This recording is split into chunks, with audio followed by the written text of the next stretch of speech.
afternoon. This is Rick Ackerman, and we're having a request session. I'm going to take a look at your favorite stocks, commodities, whatever you want me to look at. So this will be driven by your requests. So let's get them up there on the screen so I can see. Let's see here. And as I mentioned, we've got a pretty big crowd in here tonight, close to a couple hundred signed up. And it's been a while since I've done one of these sessions. So let's get right into it. Before we go totally into it, I just want to say we've had some very good trades in the chat room. I would say that the informal stuff, these aren't the touts that go out each night and get updated 24/7, but these are just kind of informal things that are passed out in the chat room. They certainly wouldn't be part of any P&L record. You'll know that I shun profit and loss promotions because it really depends on what subscribers do that determines whether a guru is profitable or not. So I let my subscribers speak for themselves. And for those of you who haven't been in the chat room, it's just a great place, in part because everyone in the room adheres to the same system. That you have 100 people, and well, you have a good crowd in there at any time, many of whom speak the same language technically. And this is of great help. I do encourage people in the trading room to post timely trades that people can do. And just some of the informal stuff over the last couple of weeks has produced subscribers. You can correct me if I'm wrong on this, but about $30,000 or $40,000 worth of gains in gold, silver, E-mini S&Ps. We routinely do these trades in the room, and they're there for the taking. Some of them require a little bit of skill to reduce the risk of to set the trade up so that you're not completely at risk. On the screen here, you see the E-mini S&Ps, and those of you who are familiar with mechanical trades will see that we've had a pretty nice trade on this swing today back up to the green line. If you'd shorted the green line in what I call a mechanical setup, the trade would be showing a profit of about $7,000 right where we are now on 4 contracts, which is not bad for a few hours work. All right, so our first request today is from Fred. What's with the mask? Sorry, I did take the mask off. Mask is just a joke. We really, I think that the Rick Picks Coffee House in particular is a great, it's a bastion of unmasked anti-vaxxers. And I'm proud of the fact that the discussion in the coffee house just kind of rolls on. Whatever people want to talk about is fine with me. And so the whole masking thing is kind of a joke there, Fred. And depends whether you live in a red state or a blue state as to how funny you think the joke is. Let's see, initial CF wants me to look at Discover Financial Services. And when you post these requests, it would help if you describe what the company does, who they are, whatever, so that we have some better idea of what we're looking at. All right, so Discovery Financial Services. Let's take a look at the bigger picture, which says that not much has been going on in this stock for a long time. You can see it really hasn't moved anywhere since last May, trading at the same level, and we've had our ups and downs, but nowhere. So it's tradable, and I guess just we'll take a step back, even bigger picture, and you see there's this massive consolidation that is so consolidation. There's so much of it that it's starting to look like distribution. So the stock is really having a hard time taking all this chop, getting the people offloading the pessimists and onloading the optimists, that it's starting to look like it's going to go nowhere, or that it could come down, that it could lose momentum. So strictly speaking, but not very appealingly, this is the pattern I would use to get a handle on the stock. It did trip what I call conventional buy signal a week or so ago when it hit the green line. And that signal is still in effect, even though the trade itself would be underwater now. And it has potential up to 160.42. I don't think it's going to get there, or at least not anytime soon.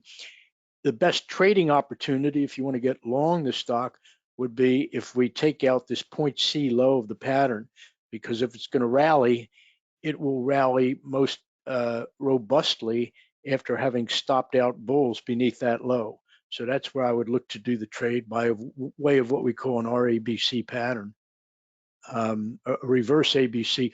We no longer use A, B, C, D patterns in the conventional way that was described by Charles Lindsay and taught by Larry Williams back in the early mid 70s, because everybody sees these patterns. Everybody looks at them and they're too obvious.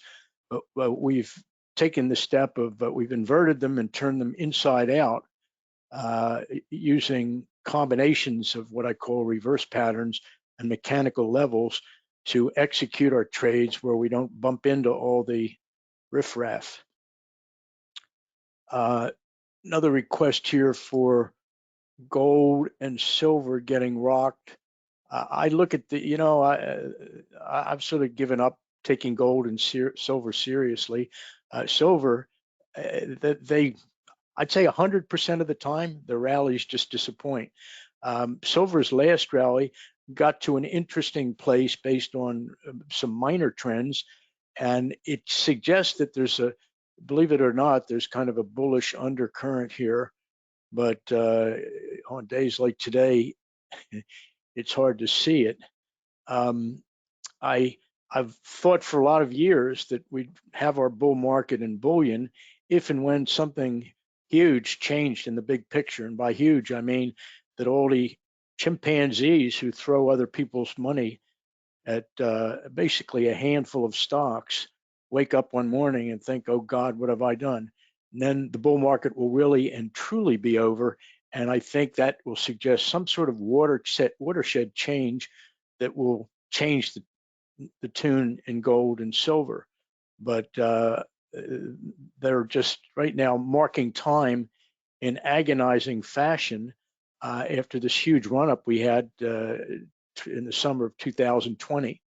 So we had a big rally, and we've been consolidating ever since. And silver is in no big hurry to get rolling. So those of you who have attended other presentations I've done, or if you listen sometimes to the interviews I do with Jim Goddard at House Street or Max Kaiser or occasionally Greg Hunter, you'll know that I have problems with the gold stocks, with mining stocks looking out ahead, because it's just so labor and energy intensive. And I have my doubts that labor and energy intensive businesses are going to do well in the coming Great Depression. I'm not even really going to get too caught up in how do we trade this. I'll say, and as my subscribers well know, you can always trade these things. If you say, Rick, what do you think of SILJ? The time frame is always the key. So we see that over the last couple of days, we had a bearish trend, a couple of weeks, a downtrend after it just barely tripped the buy signal, a theoretical buy signal at the green line. So it's about to stop out the point C low of a bullish pattern here for the umpteenth time. And of course, it's doing it on the weekly chart, which is, it's not a small annoyance. It's kind of a large annoyance when this thing can't get mobilized on the longer term charts. So all I can say is there's no trade here unless you're really bound and determined to trade it, and you're willing to do a little bit of hard work to find your way in. Crash Davis, the same one, catcher for the Durham Bulls. IWM Russell 2000 You've written a small novel here, Crash, but let me see if I can read it all. Russell 2000 ETF looking to short on any bounce. UUP, US dollar ETF proxy for those who don't do futures. This sucker is strong but gets wild both ways in crashes, like in March. Looking back, thanks, Crash. But all right, let's just take a look at IWM, and we won't get into your little war and peace there about. And you know, I'm dead set against all these ETFs, the mega bullish, the triple bearish, whatever. It's all a lot of garbage as far as I'm concerned. It's just all those vehicles were invented so that the sleazeballs who make their living selling options can sell options against vehicles that are programmed to go to zero. And the you know, the 3X part of it is just the same sort of enticement when you go to the racetrack and you play trifectas. All right, so, but this is the pattern that I'm looking at, or I would look at if I cared. And it shows downside to 171, exactly 171.20. And whatever happens at the midpoint pivot, the red line here, the midpoint of CD is instructive. And because we had a bounce precisely from P, we expect to get a bounce precisely from D. However, as I explained earlier, I'm no longer using patterns that I think will be even on the radar of the droolers, imbeciles, village idiots that we presume to be trading against. So we're going to get, I think we're going to come down at least to 171.20 for reasons of when this thing finally took out the P midpoint hidden pivot support, it did it with quite a bang. It closed on the low of the week there. So this is a decisive breach of the midpoint support, which usually implies that it's going to reach all the way to the D target. Again, I'm not counting on the D target the way I used to for a turn within 3 pennies of that price, but it's certainly a good place to go bottom fishing. As far as making money on the 3X or 2X or 5X vehicles or whatever you're using to bet against IWM, you're welcome to try. MK wants to look at GDX. And we don't see much more here than we do in the chart of gold itself. It's a consolidation within a larger bullish pattern.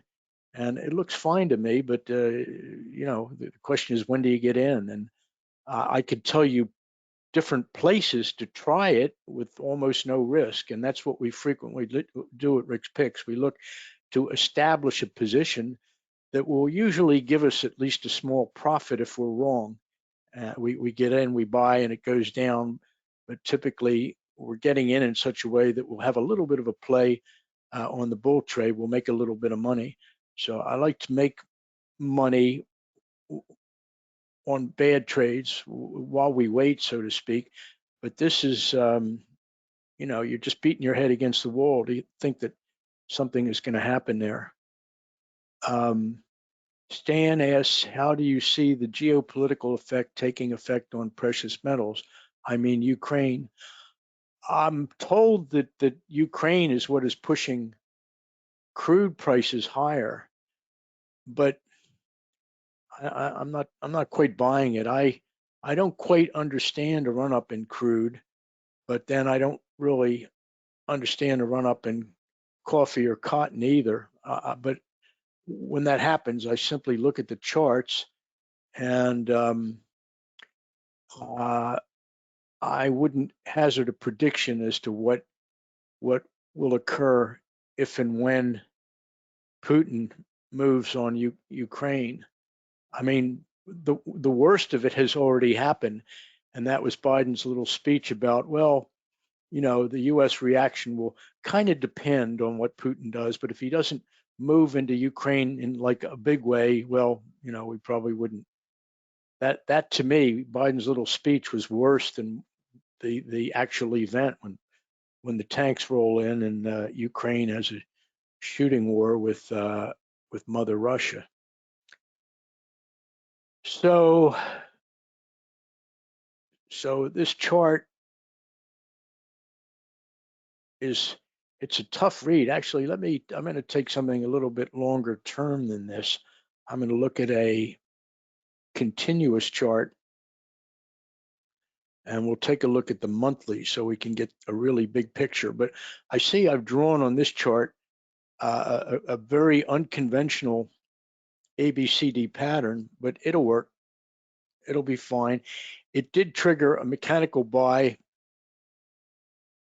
that is profitable, about $40,000 profitable. 11.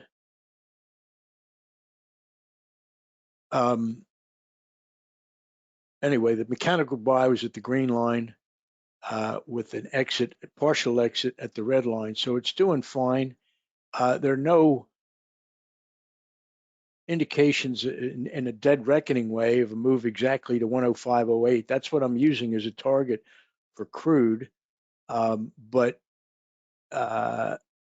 we didn't have an exact hit and pullback from P, but it's not exactly blasting through the midpoint pivot the second attempt, this being the first, but I would say it's getting through it with enough moxie that 105 is by no means far-fetched. But again, I'm not going to tie this to Ukraine. It's just, it is what it is.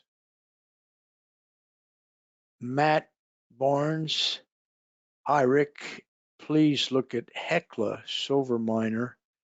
All right, so Matt, by the way, is the inventor of Matt's Curse, familiar to Rick's Pick subscribers. This is very head and shoulder-ish, and I guess for better symmetry, it kind of needs a rally that equates to these left shoulder rallies here. But it is such a head and shoulders that I can only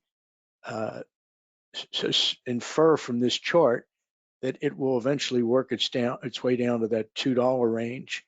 The forecast would be a little less gloomy if it can take out a couple of prior peaks. And in order to do that, let's see.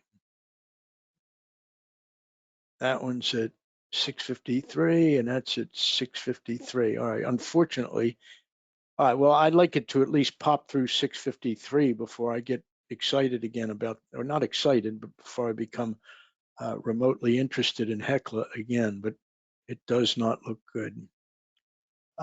Earl asks, why the significance of a single bar stick up or stick down? I don't want to get too much into the hidden pivot method in this session, but I just like them, Earl. I like good, sharp single bar coordinates, A's, B's, and C's that are very distinctively formed on the chart. Like this is a point B. This is a single bar A. It does stick down a little bit. Single bar B, single bar C. So I tend to favor patterns where all three coordinates are single bar. And this one didn't do too badly. It got us that 835 high there within 6 cents. Is that close enough for you? And typically the way we trade these things, we look for the places, very high odds places for reversals.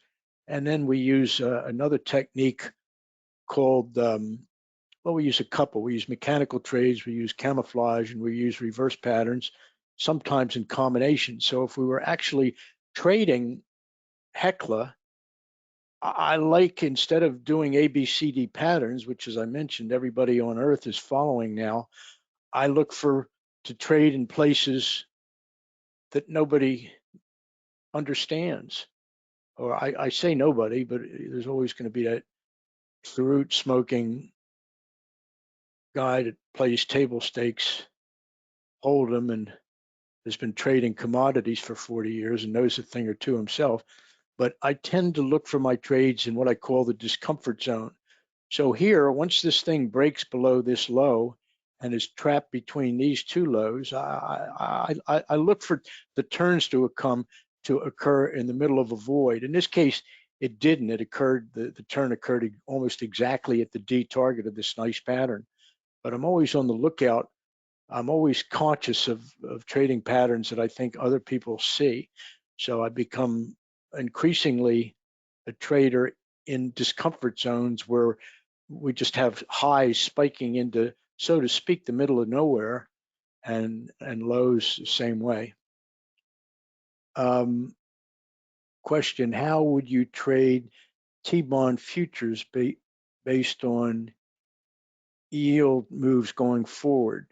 If you followed me the last couple months, you know that I've got a 3.01, I think it is, percent target on the 30-year bond, and I've been advocating something that I call the barbell. That term is not original with me. It comes from my genius friend Doug Bainfield, who he's smartest investor I know, and he's one of the smartest guys. He talks all the time with good guys. He's got a regular conversation with Lacey Hunt and Dave Rosenberg, and I met him because he took an interest in my deflationary point of view. He's been kind of a deflationist himself, and of course he had a very good run from a 30 plus year run with his clients in bonds. So his barbell is using bonds, T-bonds against gold. And the way the strategy works, first of all, as you know, no one ever went far wrong buying, investing in things that were out of favor. And you got a couple real winners there in gold and T-bond. I guess I should say prospective winners. So you're buying stuff that's very much out of favor. And as far as the one versus the other, if you work through whatever your imagination gives you in the way of scenarios moving forward, Second Great Depression, massive inflationary blow off, whatever you want to concoct, I would challenge you to imagine something that causes both bonds and gold to go down. It's not going to happen. And even now, gold isn't so much going down; it's just torturing bulls by going nowhere. So so in the barbell, so there's no scenario you can imagine that will logically punish both of those investments. There are quite a few where you could see one or the other going up, more than enough to offset whatever sits still or goes down. And of course, there are some scenarios in which they both go up. So those are taken collectively. Those are the reasons why you might like the barbell yourself, but it's a little bit, the timing is not exactly optimal right now, because we've got a ways to go on yield before we see a bottom in Treasury bond prices. And this is interest rates on the 30-year, and the rate is currently 2.078%. But there's room in this pattern, and it's not a bad one. In other words, I have respect for the target. Rates could go to just above 3%, this line up here.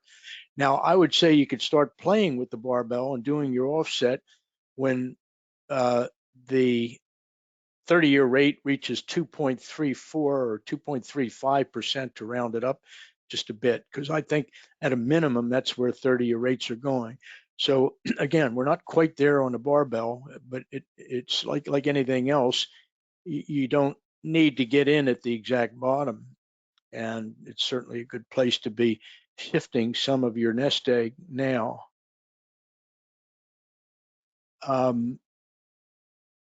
Jay asked me to look at Netflix. Netflix has been savaged. I'm not quite sure why. I mean, I'm a Netflix watcher, but if I had to guess, I mean, this is more than my guess would cover, but I would say the quality of the programming isn't quite what it was in the in Netflix kind of first incursions in the streaming world. The programming, I guess, on all the pay for streaming channels is becoming more television like.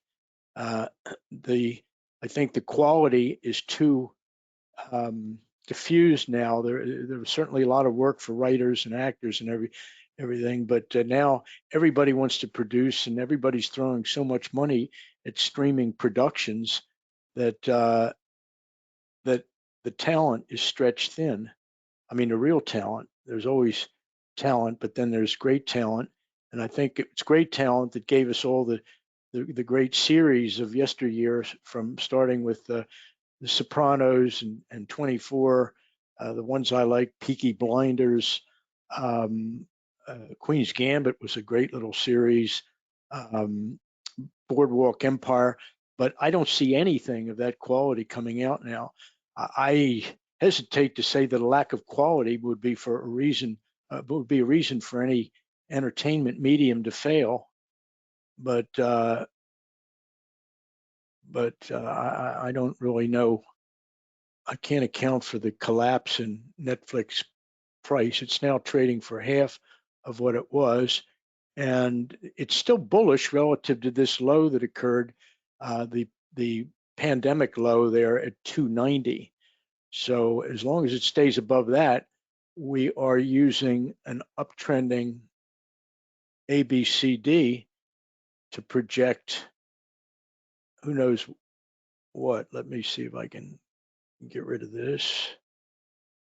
All right, so this is the pattern that would apply, but we shouldn't have much interest in it until it at least rallies to trip the green line. And if it comes from a lower low, we're still going to need a rally of $102 plus, so close to $103, to trigger a theoretical long position.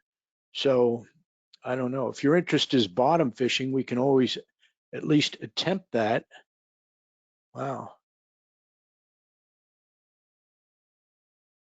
I mean, I guess part of the reason, obviously, it's coming down is the shift out of all the risk on high flying stocks into quote unquote value, if such a thing exists in a market like this one.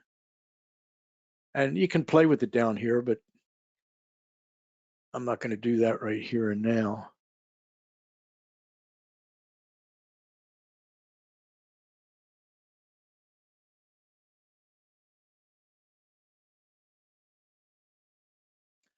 Somebody said they could see me, but not the chart. Well, that doesn't seem to be corroborated in other comments, so I guess everything's all right. Where do you see Camiko in the coming weeks, months?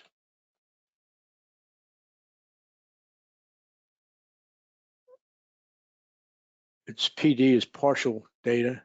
I see it the same way that I see everything in gold. It's just a trade. You can play with it. It's going to be kind of work intensive. You'll always be betting that maybe for once you're going to be right about a durable low. Kent wants me to look at Bitcoin, which I track by way of a symbol BRTI. BRTI is it tracks real-time best bids and offers across many crypto markets, so many Bitcoin markets. So it's a very good proxy for Bitcoin.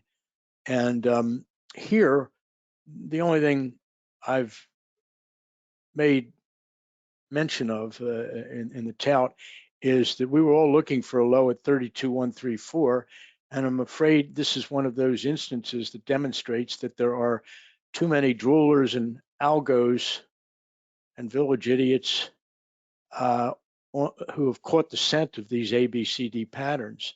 I mean, it's working just fine. We got a stall at the P midpoint, but not much of a bounce.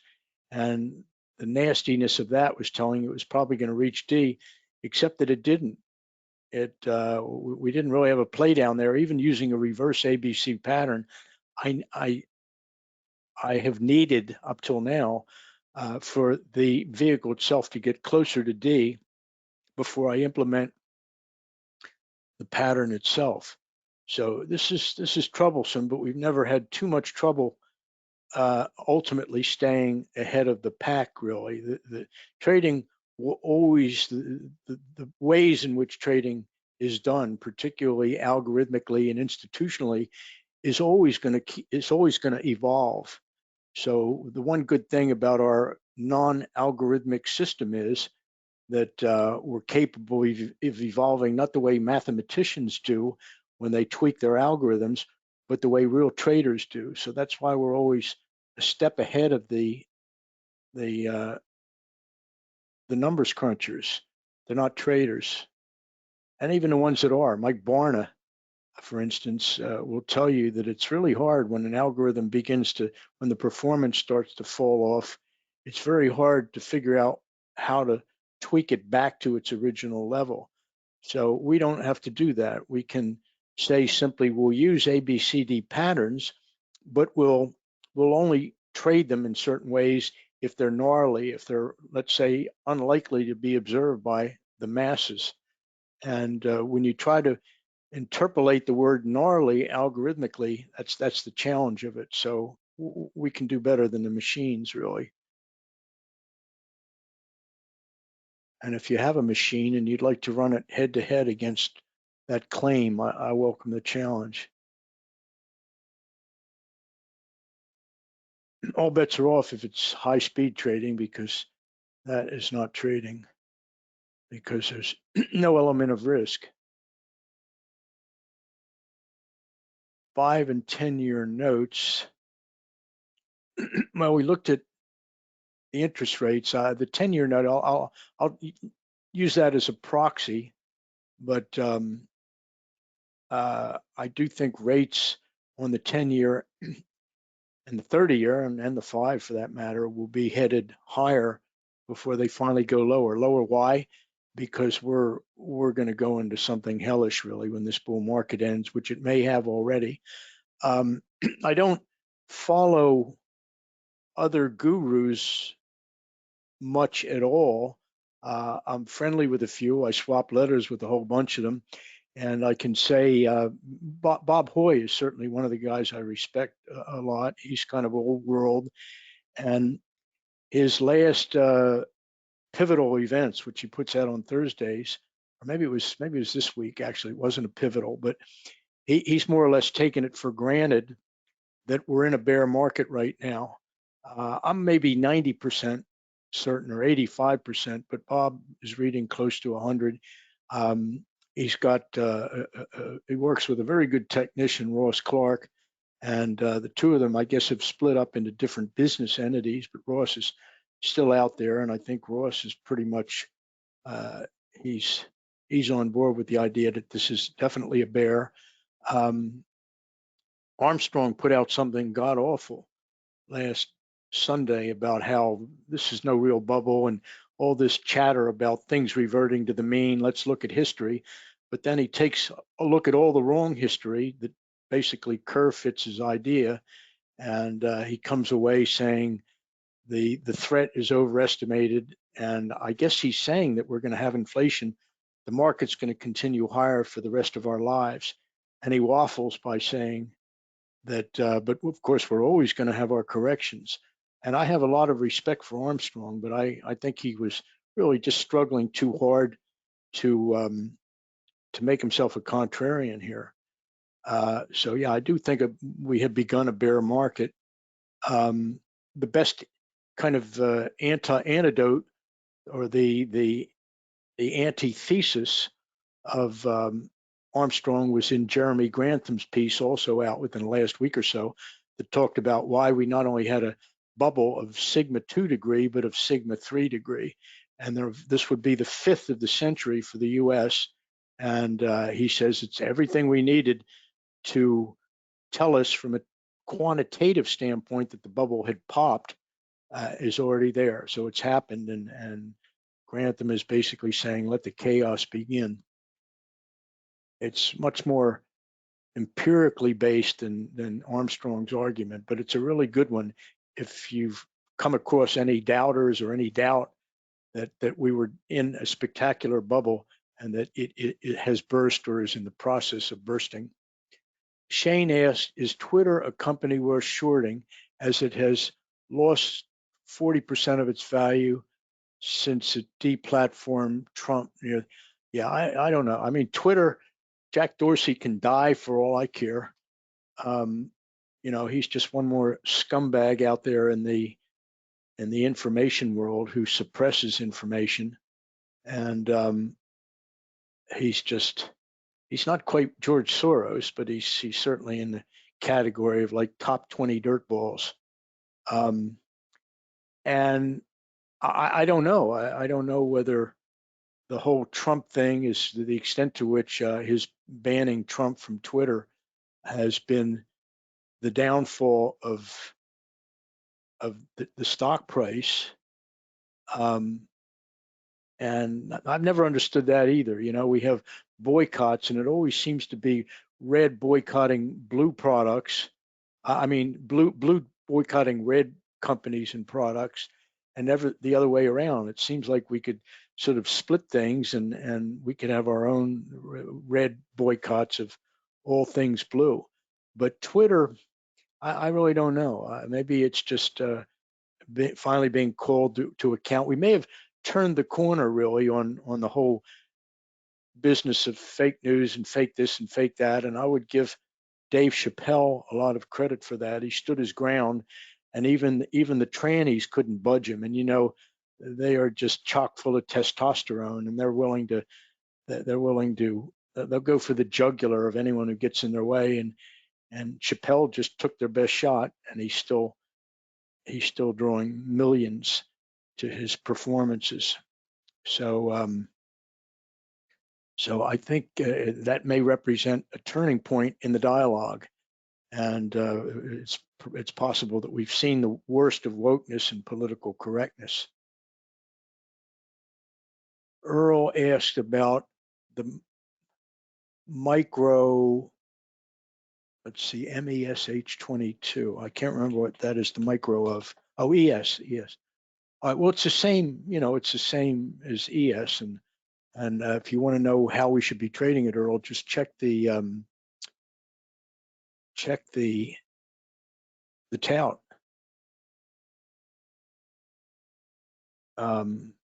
Just to take a look and see where it is at the moment. How will we actually trade this garbage? We would. Well, we did, as I mentioned, we had an implicit mechanical short up there at the green line. As I look at it, it is about $15,000 profitable. A short implemented at the green line on 4 contracts. So I'm not going to trade it for you, but Earl, you've been with me long enough that you know how to do it.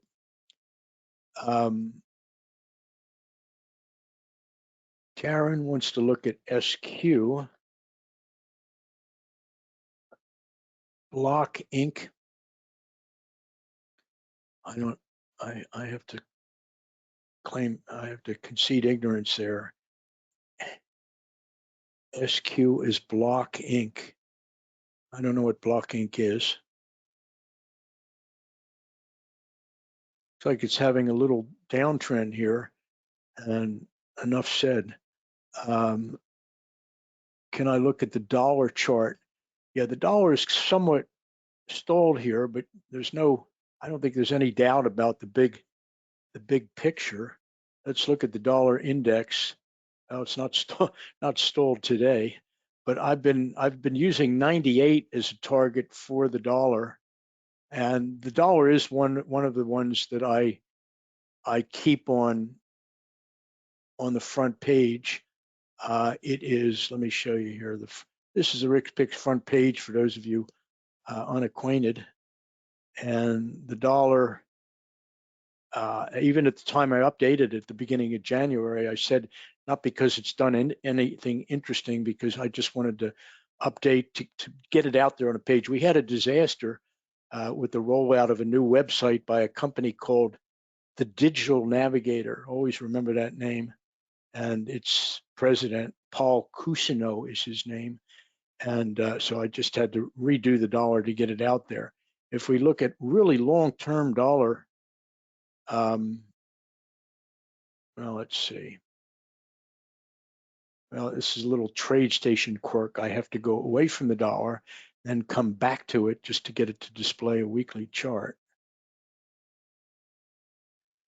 So you can see the dollar is just in a holding pattern. It's trading exactly where it was 6 years ago. So it's a hard vehicle to move. And even though we periodically get these ridiculous op-ed pieces about how the Russians and the Iranians and the Saudis are conspiring to knock the dollar out of the box, why?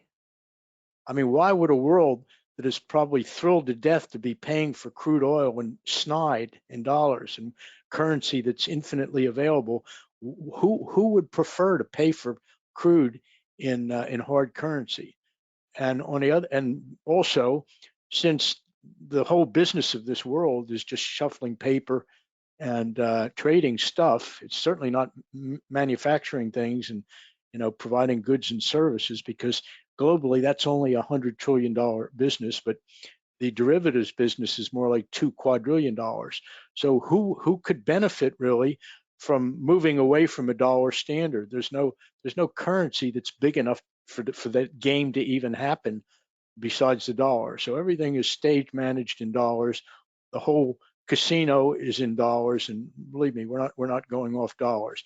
As for the Chinese, they're smart enough to not even care whether the yuan is the global reserve currency. That's I think they probably believe that they need that like a hole in the head. The Chinese have the good sense to let things happen. If the yuan becomes strong simply because all things China, the economy and the financial system are strong, then so be it. They'll go along with it. But I don't think all the supposed agitators for a money system that is off the dollar, they don't exist. Or if they do, they're delusional. You can kind of subdivide the consolidation here and trade this little thing here. This is a completely legit ABCD pattern. If TradeStation will grant me the correct day, we'll put it maybe here. All right, so it's sort of chomping through the midpoint resistance. My target's only 98, but it's from a smaller pattern. But you can see this takes it at least to 102. It could be just another move up, and then as a precursor to a corrective move down. But it's in a holding pattern, and I'm just bullish on the dollar since I've been a deflationist forever. And that is definitely an aspect of deflation, the strong dollar, because since we all owe what we owe in dollars, deflation implies it's going to be harder to pay them back. We're going to have a real, and I always suggest, rather than trying to understand deflation the way the droolers explain it, I'm speaking of monetarists, you look at deflation in terms of its chief symptom, which is an increase in the real burden of debt. As far as the monetarists, oh, inflation is just more dollars, and then deflation is just fewer dollars. That is bullshit. Simply because nobody on earth can even measure dollars anymore. There's so many fungible forms of dollar that nobody has a clue how much is out there, and even whether we're creating more of them or fewer of them, that's really a function of state of mind. It's a function of velocity. So to define inflation as an increase in the money supply is like saying, drowning is like having more water than oxygen in your lungs. Well, I guess that's not a bad way to explain it. But anyway, if you want to try to not only understand deflation, but understand how it's going to happen, you should see it as just an increase in the real burden of debt. So if you look at that in the context of your own life, where do you get in trouble with debt? And the obvious answer for most Americans, certainly the broad middle class, is a decrease in the value of their main asset, their home. For the rich, even homes factor into it, because one of the things that I've tried to get out there recently is the how the Aspen real estate market works. The realtors, someone comes with $15 million in cash. In other words, the buyer is simply going to write a check for $15 million to buy a kind of fixer-upper in Aspen, big fixer-upper. And the realtor's thinking, boy, there's just so much money out there. But every dime of that 15 million was borrowed at 1% or less from a company like Goldman Sachs or Morgan Stanley, Dean Witter. And this doesn't show up as margin debt, but it surely is. It's called a securitized loan. And when the market turns down and the holder of the $15 million home in Aspen thinks, what am I going to do? He'll have his choice. He can either sell Apple at half its current price, or he can sell the home in Aspen for $3 million. So, but in any case, the super rich are going to find that they're just as leveraged in their way as the little guys who are kind of betting the farm based on their farm. So the higher the dollar, it feels like dollars are an infinite supply right now, but they're not. They're only in infinite supply for doing certain types of things, such as like if you're Apple, borrowing them to buy back your own shares. But that ain't happening either, at least not when we need them. Crash mentions Ross still charts for Bob Hoy, but they often have different slants. And yeah, I think that's kind of why they went not quite their separate ways. I mean, Bob is always quoting Ross, mentioning Ross in his essays, and I think Bob is technically tethered to Ross. Not a bad guy to be tethered to, though.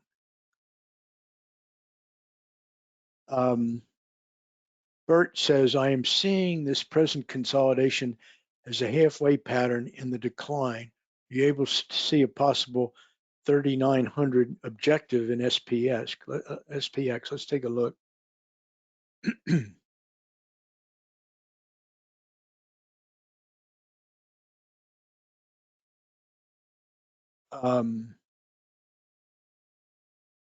3,900.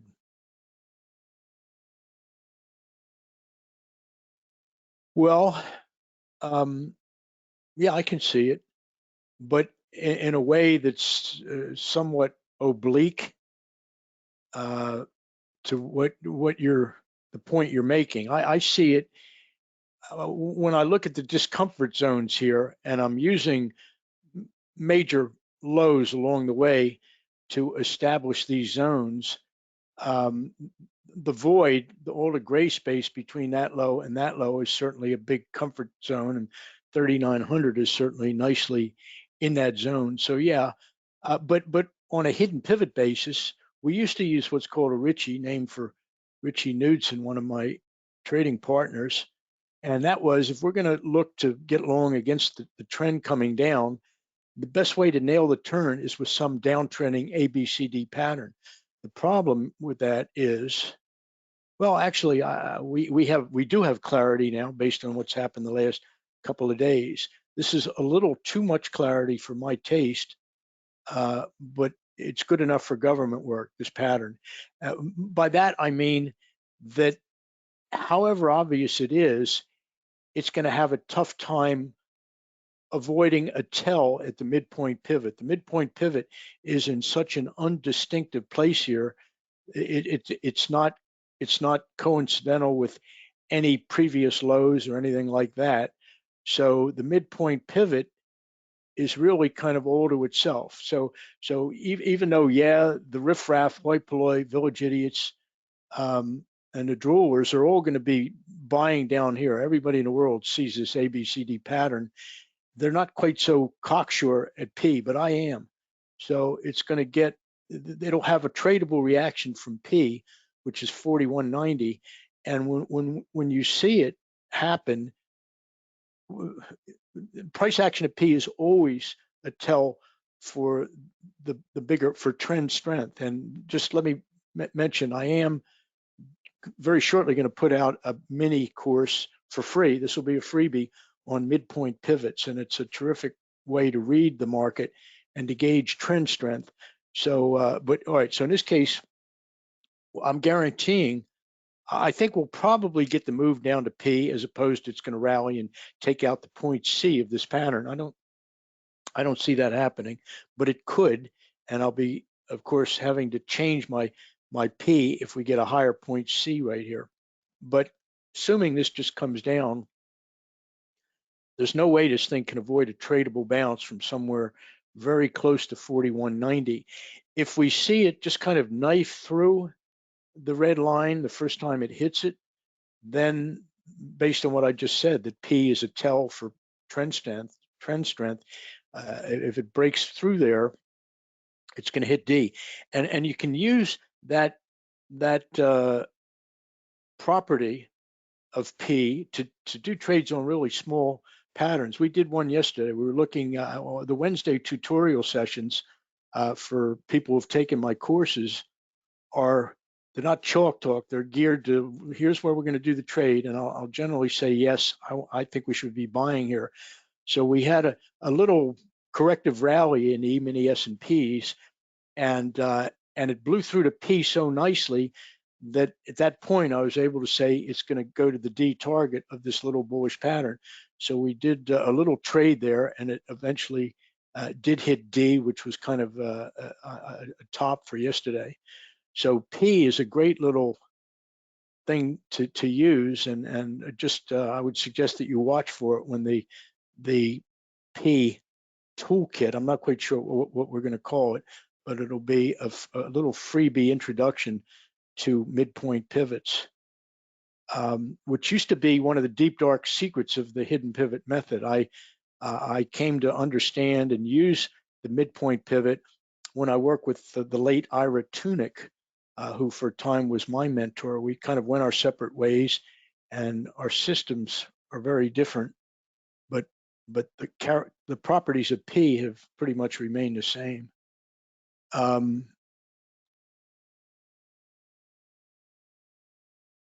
don't know that I can. Well, I guess I can use your. I can't grab your URL there, Bert. So maybe I'll look at it in the chat room when we're done here. Pfizer is in a head and shoulderish pattern, and you can feel the weight of the distribution here. It says Pfizer's going to be rallying into quite a thicket. It's never really over for the drug companies when you see what scumbags they are and how sleazy they are and how they bought every congressman. It's hard to really bet against them. You know, there was a thing out yesterday from Rubio about how Rubio has co-sponsored a bill with Amy Klobuchar about that would effectively lock out all the Canadian pharmacy companies, and the ostensible sleazy, scummy, slimy, lying reason for this is that that we don't want that America is becoming more and more dependent on opioids, and that they're more prevalent and easily available in these offshore drugstores. But that's so wrong, and you just have to follow the money trail and see how much money the big pharma has given Rubio and everybody else who gets behind this bill. So you never want to count big pharma out simply because Pfizer happens to be making a vaccine that doesn't work, or that is working less and less as time goes by. So I don't know. The only thing we can do here really to get a handle on it is clock it with the reverse ABC pattern. So this is the pattern that we use to trade it. Yes, it is a short there speculatively, just a trade at 55.12, but depending if it just pops right through it, it'll raise the odds that we're going to see a move to as high as 60.42. The proprietary reasons why this pattern sets up so nicely are all there, so that it will also function for mechanical entries. In other words, if the CD rally gets to a certain place and pulls back to a certain place, it will be an absolute buy, no matter how you feel about the big pharma. Could I look at this share GOED? All right. You're in there swinging today, Stan.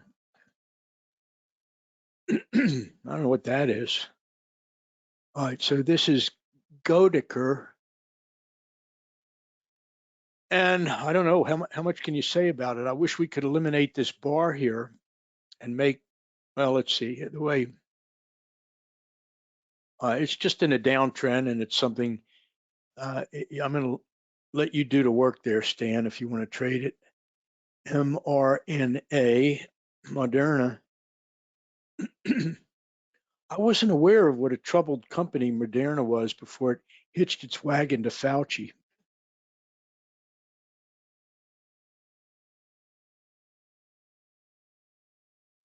Nothing but trouble, actually.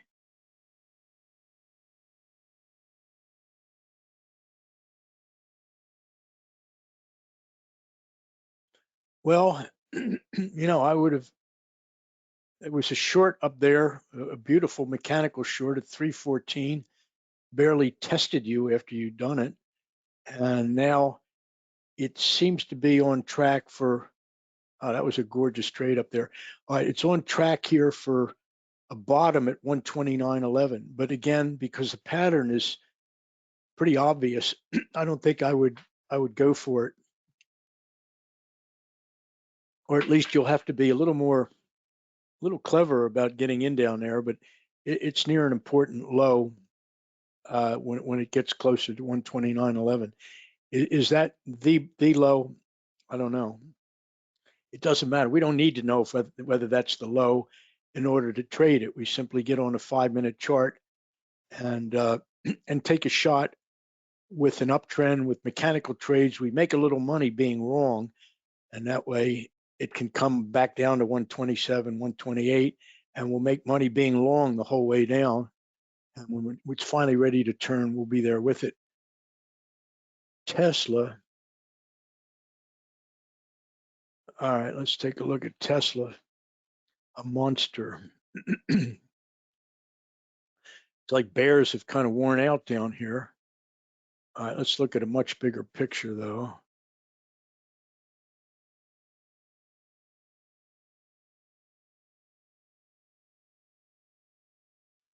Well, we made a lower point C for this giant pattern.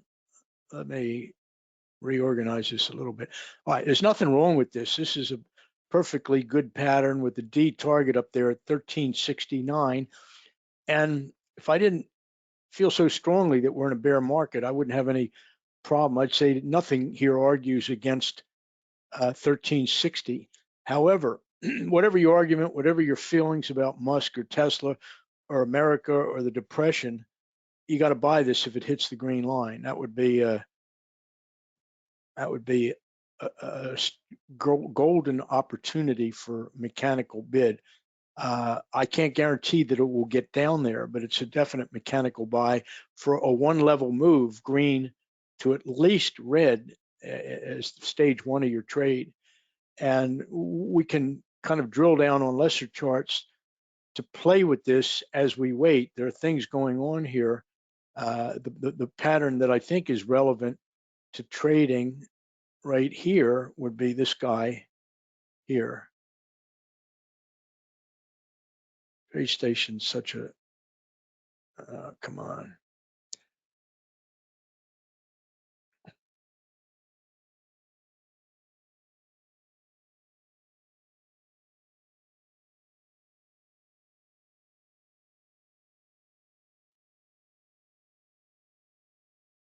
All right, ABCD.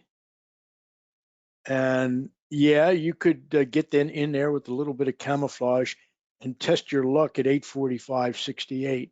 Good place for a turn. If it doesn't turn, one other thing, the way this thing sliced through P, there's little doubt in my mind that it's going to make its way all the way down to at least 798.34 before it turns around.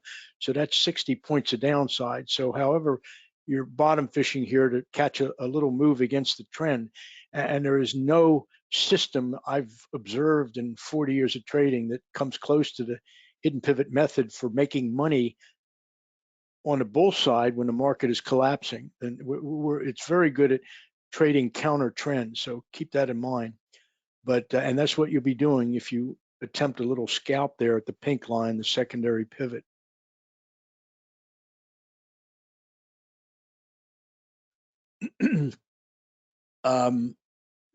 Took that trade from your advice on the short on Moderna. Oh, all right. So someone got short Moderna. Jeff got short at our last request session, and that's what these request sessions are for. I try not to just be putting stuff out there for the heck of it. And even if you came with a question of your own, and something I put out seems to be more tradable than the stock that you were looking to trade, by all means, jump on it. We're just here really to get a ride on the bouncing dot in ways that will make us money. So ultimately, you shouldn't be too concerned with the stock or the company or the world or the economy or how well the company's doing. It's just the dot. And you should tend to trade dots that you're not enamored of. Last thing you want to be doing when you're trading is oohing and ahhing and somehow getting an emotional response to whatever you're looking at. Z-scalar, ZS is a symbol. I didn't bring a glass of water to my desk, so I'm paying for that now.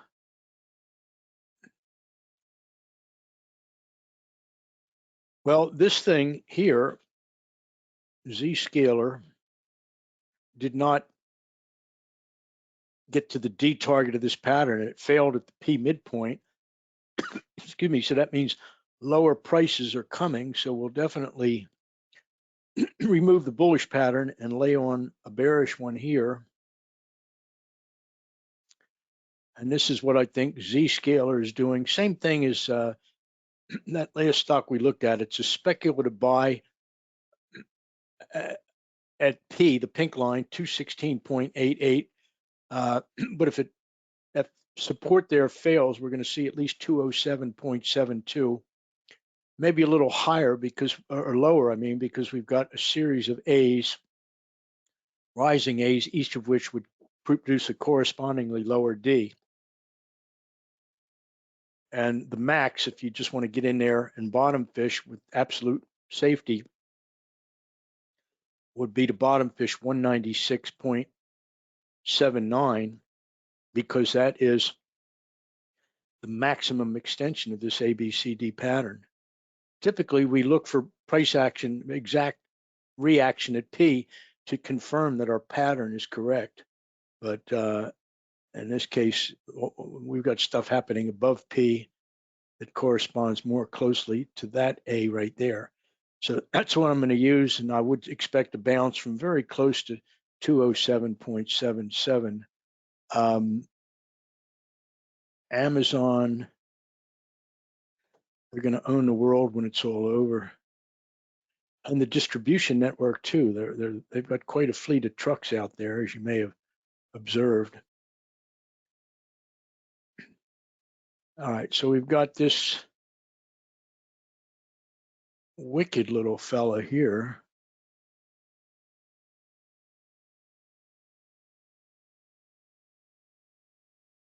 Oh, I'm sorry we weren't here to talk about this last week, but I would have said watch for this pattern is gnarly enough that I know that the drawers, the village idiots, the mindless herd, they didn't see it. And it also has the virtue of a point B low that got past some of these externals here. So it's not what we call a sausage low. So it's just a beautiful pattern. And I would have said, get in there and swing the bat at 2706.06. And the actual low was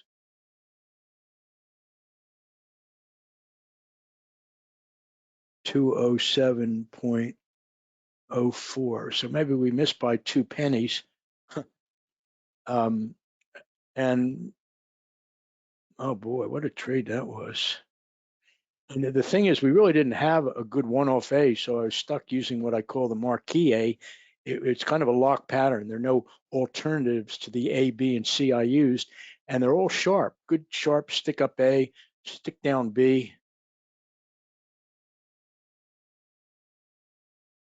and a single bar stick up C, and it doesn't get better than this. And again, the only reason it worked is because the aforementioned jewelers, algos, mindless herd, they didn't see this one. And the further downside, the 300 points of downside from here, the red line to here, was absolutely predictable, because as I've repeated a few times here, when something just knifes through the P, the red line, the midpoint, hidden pivot support, the midpoint of your CD leg, it's absolutely going to get to D. So I don't follow Amazon really, but and I don't know that anybody, I don't know of any Rick's Pick traders who actually, subscribers who actually trade it. All right, one last vehicle here. We're going to look at cotton.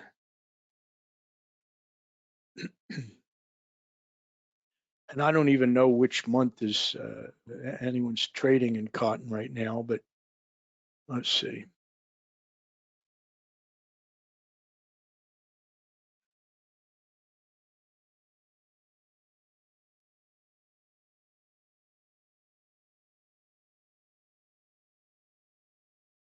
Well, believe it or not, I think this pattern is correct, because this low, let's see, I have to make sure that C low is lower than that one to the right of it. 99.35 and 99.22. Well, I still don't, you never know with TradeStation. All right, 93, 98, 93. Okay, yeah, so I've got the correct low, and this is the pattern. It gave us a mechanical buy that took us right to the limit, so we could have been long there. It would have been a 3-week wait before we finally saw the thing take off. But this pattern will work, I think, pretty well too, because it's not quite obvious to the droolers. Reason being, we've got a relatively quick ABC. This is my favorite pattern because it's so little observed and appreciated, but we've got a quick ABC, and this really grinding CD leg that's all over the place throws traders off as to the ABC-ishness of the pattern itself. So they're not really aware of the D target, and I would say that's where it's going, 120.65. And if you made a little bit of money on the way up, I would strongly suggest that you attempt shorting at 120.65 using any of our various methods. Submitted requests from Dave. These are mail-in requests. Let me just take a quick look. This is who cares? I don't know. It's Oventliv or something. I don't know.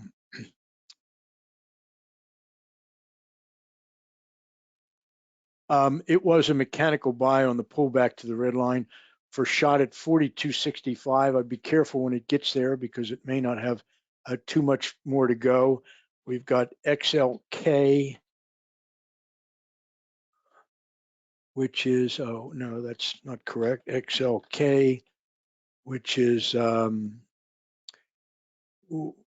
would use, it's obviously bouncing from a logical place there, slightly below some important prior lows. I would use this pattern to nail it. If it pulls back to the green line, yes, it's a mechanical buy there. The green line is at 149.41, stop 146.23. All right, a symbol MIKE, which I never know, I guess. JDST. I don't know, Dave, if these are 4 requests from the same person or 3 requests, but I'm not going to do them all. All right, the gold miners bear 2x. You know, I don't encourage that. Nobody's made money on any of these things. Nobody in history has made money buying this at the right time. And I don't care when you bought it. You know, if you bought the naked vehicle, maybe you made money. But if you bought options, forget it. Options are discounted for all these moves that you're trying to make money on. All right, so it was a mechanical buy here. If you bought options, you had a 2-day wait before it took off, but I'm guessing you still haven't made any money if you bought options here. and a few days later, a week later, we're there. But upside potential on this gold miner bear 2X is 15.99. Minimum, I would say, to 14.18. Advanced micro,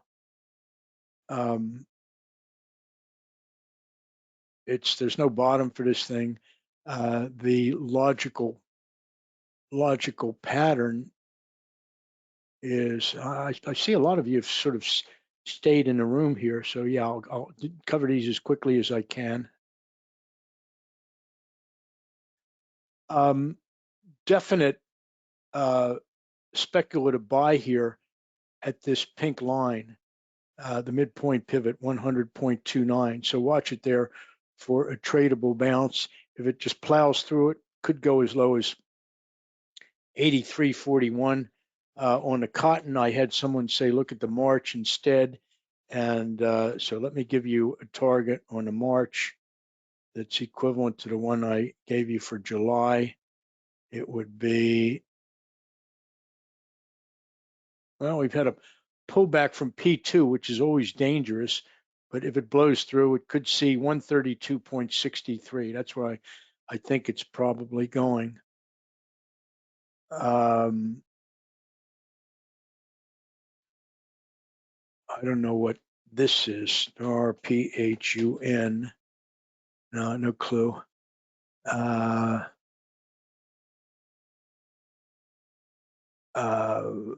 ASML. What is that?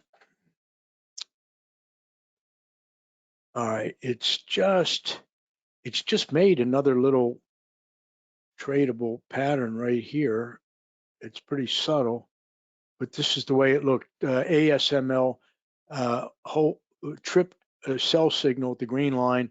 Minimum downside now to 612.33. Good place to attempt bottom fishing with the tight stop loss. DPRO. No bottom, but again, this is that type of pattern that I like with the elongated CD that goes forever. All right, so we use these coordinates to get, all right, well, that didn't work. All right, so it's this little piece of crap here, got distorted at that high. And your potential low here on this trash is minus 65 cents. I would say when I see that, when I see negative D targets, it often means that the company's on its way out of business. I don't want to frighten the horses there if you own this stock, but them's the facts. ABALX.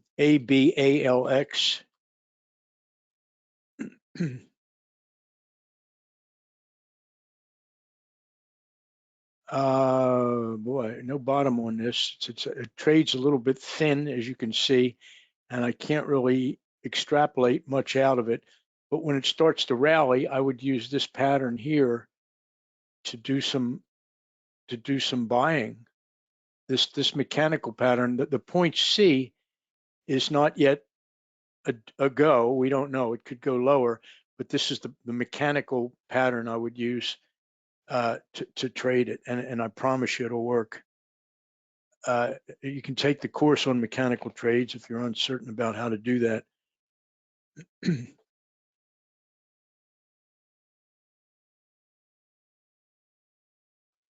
All right, good place for this thing to stall right at the P midpoint. I would have sorted it speculatively. This is Total Energies. If it blows through that midpoint resistance, could get all the way to 63.25, but it's a spec short right here at 58.44 today. Let's see. NVR, home building and mortgage banking. Big, kind of not really head and shoulders, or very unconventional one. And you know, when you look at Edwards and McGee, their book, they don't allow any leeway at all. It's like, this is the way it is, and Head and Shoulders doesn't have two heads and stuff like that. And of course, nobody knows this, but there is a volume component to Head and Shoulders in order to conform with Edwards and McGee's description of it, and that is basically declining volume, left shoulder, head, right shoulder. But but without it being a Head and Shoulders, the kind of distribution that occurs within this formation will be similar to Head and Shoulders, meaning it ain't coming back, or not until it comes all the way down here and takes a long time to base. I'm surprised we still have almost 100 people in the room, which is interesting to me. I appreciate your kind attention. We'll definitely be doing these sessions again as long as the interest is there, which it surely is. All right, so when this thing finally bonds, and again, I'm looking for 3.3% plus on the 30 years. So we're going to take out that low and it's going to come lower. Well, let's not look at the bullish pattern first. Let's look at the bear, and it comes off this.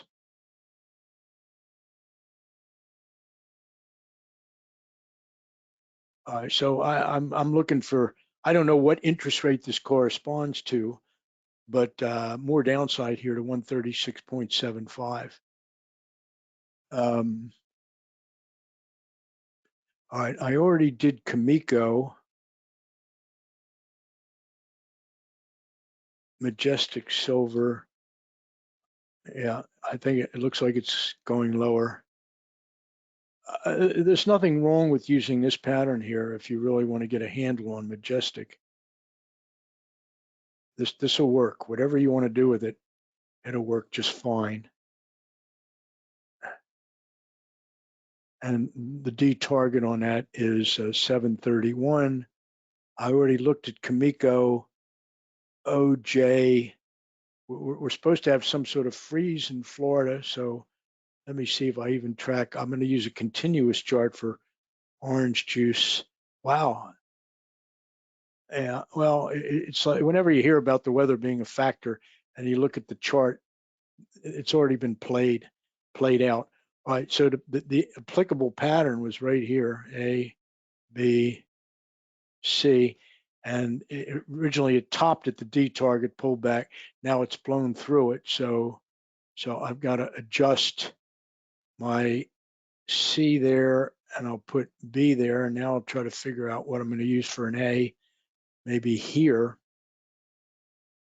All right, so be careful. I think it's absolutely got upside to 169.15, but that may be where this play on a Florida freeze stops.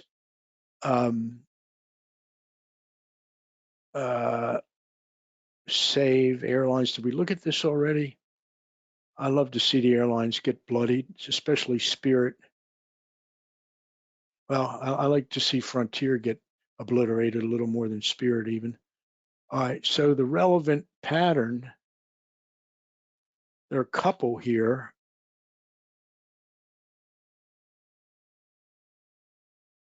I'll take the more conservative one.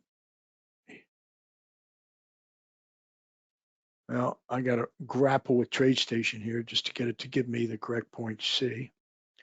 All right, so it's having a Matt's curse bounce off P. I guess you could call it Matt's blessing if it's going higher, but it didn't do much with it. There was a little play. You could have made some money, but it looks like it's going to come down to 16.37. When it gets there, bet the ranch. This pattern, nobody sees it, nobody knows it, nobody understands it except us. So if and when it gets down to 16.37, absolutely bet the farm because it's going to turn around there. And Steve Wynn, I guess he's still involved, right? Notwithstanding his castration there by, I'm not going to make a sexist remark here, so. There's all kinds of A, B, C, D patterns. And I'm not sure which to pick. It's just a trade to me. But if it were really going to turn around, this rally would have taken out that external peak right there, that minor external.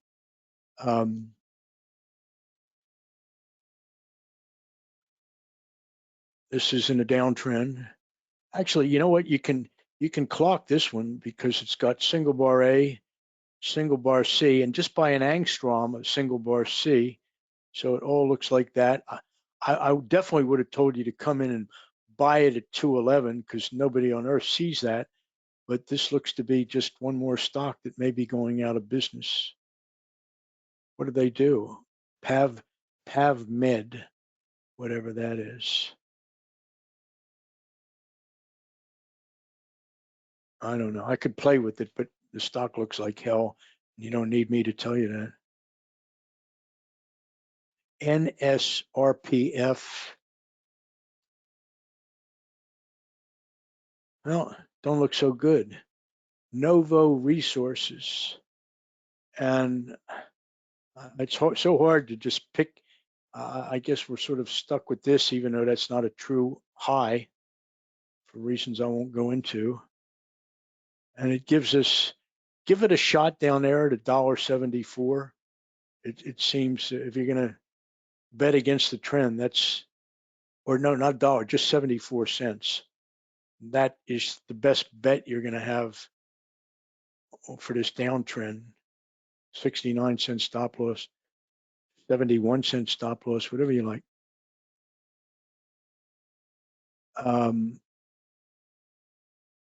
Let's see.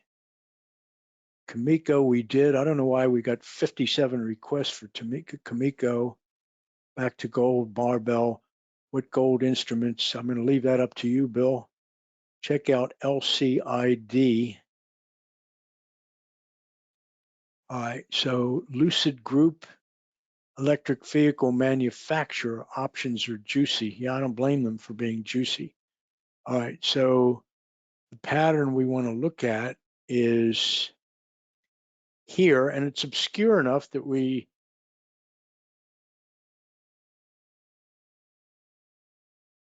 could have at least a little confidence in it. It looks to me like it's going down to at least 24.65. And no, I'm not. I've had 100 requests for Camiko. I looked at it once, and I'm not going to look at it again. I just don't understand a Camiko thing. Just all right. So what we would have been using that would have, I can see that it worked nicely. Yeah, this caught a beautiful top. It didn't quite give us the mechanical buy because it didn't quite pull back to the green line, but that would have been a mechanical buy signal. It's kind of spent, and I don't know. I suppose if it's too bullish a bigger trend for me to simply infer that we will, since it made the D target of a bullish pattern, we'll just do this. But yeah, the best place to come in with the spec buy here would be at the midpoint pivot 209.46. If it just knifes through that and it closes for 2 consecutive days below it, there'll be additional risk down to 198.11, maybe as low as 186.77. This session is being recorded. Oh, I see. Sprott is pumping Camiko, so that's why I have 107 requests for Camiko. Anyway, it's in the recording. I covered it already, and I'm surprised that Sprott, which front runs everything it promotes, hasn't caused more of a blip in this thing. But this is a very nice looking head and shoulders. It probably even meets the Edwards and McGee standard, and it says it's coming down to 16, 15 and change before it finally turns around. Cocoa, great pattern down, CCH2. Let me, CCH2. CCH22, that's what it is. I wonder.